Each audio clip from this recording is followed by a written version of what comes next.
দুই ব্যক্তি পাশাপাশি হাঁটছে, উভয়েই একে অপরের সফর সঙ্গী। দীর্ঘক্ষণ চলতে চলতে সীমাহীন ক্লান্ত হয়ে পড়েছে, খিদেও পেয়েছে প্রচুর।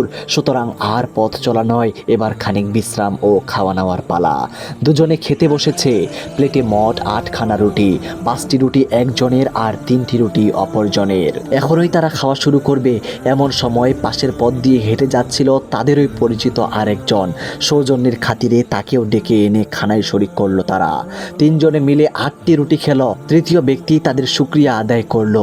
অতঃপর বিদায়ের প্রাককালে পকেট থেকে 8 টাকা বের করে দুজনের সামনে রেখে বলল, আপনাদের দুজনের ভাগ থেকে আমি যে রুটি খেয়েছি তার বিনিময়ে এই কয়টি টাকা দিলাম, আপনারা তা ভাগাভাগি করে নেবেন। এ বলে সে চলে গেল। এবার তারা প্রাপ্য টাকা বন্টন করতে বসলো। 5 রুটিওয়ালা আগেই ভাগ ঠিক করে বলল, ভাই ভাগ তো অতি সহজ। আমার রুটি ছিল 5টি, তাই আমি পাবো 5 টাকা, আর তোমার রুটি ছিল 3টি, তাই তুমি পাবে 3 টাকা। 3 রুটিওয়ালা এ বন্টন সরাসরি প্রত্যাখ্যান করলো। সে বলল, না তা হবে না, আর হতেও পারে না। কারণ যদি এ রুটিগুলো শুধু আমরাই খেতাম তাহলে সমান সমানই কিন্তু খেতাম, আর সে এ টাকাগুলো আমাদের দিয়েছে দুজনকে সমান লক্ষ্য করেই। সুতরাং আমার 4 টাকা আর তোমার 4 টাকা। 5 রুটিওয়ালা এই প্রস্তাব মানতে রাজি হলো না। 3 রুটিওয়ালাও তার পূর্বের কথায় অটল। এর বিকল্প কোনো প্রস্তাবই সে মানবে না বলে পরিষ্কার জানিয়ে দিল। ইতিমধ্যেই তাদের উচ্চ বাক্যে বহু লোকজন এসে জড়ো হলো।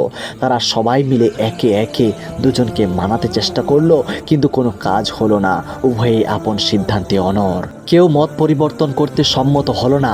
অবশেষে লোকজন বলল, ঠিক আছে, তোমরা যখন আমাদের কথা শুনলে না, সুতরাং এবার আমিরুল মুমিনিনের শরণাপন্ন হওয়া ছাড়া তোমাদের কোনো উপায় নেই। হযরত আলী রাদিয়াল্লাহু তাআলা আনহুর দরবার কক্ষে অখণ্ড নীরবতা। বিচারের আসন অলঙ্কৃত করে আছেন স্বয়ং খলিফাতুল মুসলিমিন।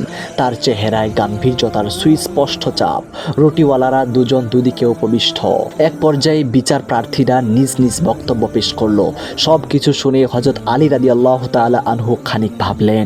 তারপর 3 রুটিওয়ালাকে লক্ষ্য করে বললেন, ভাই তোমার সঙ্গী তোমাকে 3 টাকা দিতে চায়, তুমি তাই নিয়ে নাও। এতেই তোমার জিত আর এতেই তোমার মঙ্গল, কারণ তোমার তুলনায় তার রুটি কিন্তু বেশি ছিল। খলিফার কথা শুনে 3 রুটিওয়ালা ভীষণ ক্ষেপে উঠল। সে রাগান্বিত কণ্ঠে বলল, হুজুর 3 টাকা নিলে তো আমি আগেই নিতে পারতাম। আপনার দরবারে এসে আমার লাভটা কি হলো? এরকম হলে তো আপনার পর্যন্ত আসার কোনো প্রয়োজন ছিল না। যা হোক, আমি আপনার নিকট অন্য কিছু চাই না, শুধু চাই আপনার ইনসাফি ফয়সালা। তার কথাই হযরত আলী রাদিয়াল্লাহু তাআলা আনহু রেগে না গিয়ে নম্র স্বরে বললেন, ভাই এবার তুমি সুন্দর কথা বলেছ। পূর্বে আমি আপোষের কথা বলেছিলাম, এবার যখন তুমি ইনসাফি বিচার প্রার্থনা করছো তাহলে শোনো। এ বলে তিনি একটু থেমে আবার শুরু করলেন। বললেন, ইনসাফি বিচার মতে তোমার সাথী পাবে 7 টাকা আর তুমি পাবে মাত্র 1 টাকা। সুতরাং এবার তোমাকে 1 টাকা নিয়েই সন্তুষ্ট থাকতে হবে। নতুন ফয়সালা শুনে 3 রুটিওয়ালা তেলে বেগুনে জ্বলে উঠল। মনে মনে বলল, এর নাম কি ইনসাফি বিচার? এর নামই কি সুশাসন প্রতিষ্ঠা? খানিক পর সে রাগ সংবরণ করে বিস্মিত কণ্ঠে খলিফাকে সম্বোধন করে বলল, হযরত এ কি বলছেন আপনি? সে আমাকে 3 টাকা দিতে চায়, আমি নিতে চাইনি। আপনিও অনুরোধ করেছেন 3 টাকা নিতে, তাতেও আমি সম্মত হইনি। আর এখন আপনি বলছেন আমাকে 1 টাকা নিতে, এটা কি করে সম্ভব? খলিফাতুল মুসলিমিন হযরত আলী রাদিয়াল্লাহু তাআলা আনহু একটু নড়ে চড়ে বসলেন। বললেন, 3 টাকার কথা ছিল আপোষ মীমাংসার কথা, কিন্তু তুমি তো আপোষ মীমাংসায় যেতে রাজি নও। তুমি চাও ইনসাফ, তুমি চাও সুবিচার। আর ইনসাফ ও সুবিচারের দৃষ্টিতে তুমি 1 টাকার বেশি কিছুতেই পেতে পারো না। যদি বলো কিভাবে, তাহলে আমি একবার নয় 100 বার বুঝিয়ে দিতেও রাজি আছি। আলী রাদিয়াল্লাহু তাআলা আনহুর দৃঢ়তায় লোকটি নরম হয়ে এলো। এবার সে তার গলার স্বর নিচু করে ভদ্রতার সাথে বলল, হযরত অনুগ্রহ করে আমাকে বুঝিয়ে দিন আমি কিভাবে 1 টাকা পাওয়ার যোগ্য। যদি বোঝাতে পারেন তবে আমি 1 টাকা নিয়েই সন্তুষ্ট থাকব, এর বেশি দাবি করব না। হযরত আলী রাদিয়াল্লাহু তাআলা আনহু আপন ফয়সালার বিশ্লেষণ করতে গিয়ে বললেন, সর্বমোট রুটি ছিল 8টি। খেয়েছো তোমরা 3 জন। প্রত্যেকটি রুটি 3 ভাগ করলে তাতে মোট 24 টুকরো রুটি হয়। তোমার রুটি ছিল 3টি, 3 রুটির প্রত্যেকটির 3 ভাগ করলে টুকরো হবে মাত্র 9টি, আর তোমার সঙ্গীর রুটি ছিল 5টি, 5 রুটির প্রত্যেকটির 3 ভাগ করলে টুকরো হবে 15টি। কে কম খেয়েছে আর কে বেশি খেয়েছে সম্মিলিত খাওয়ায় এ তারতম্য করা হয় না।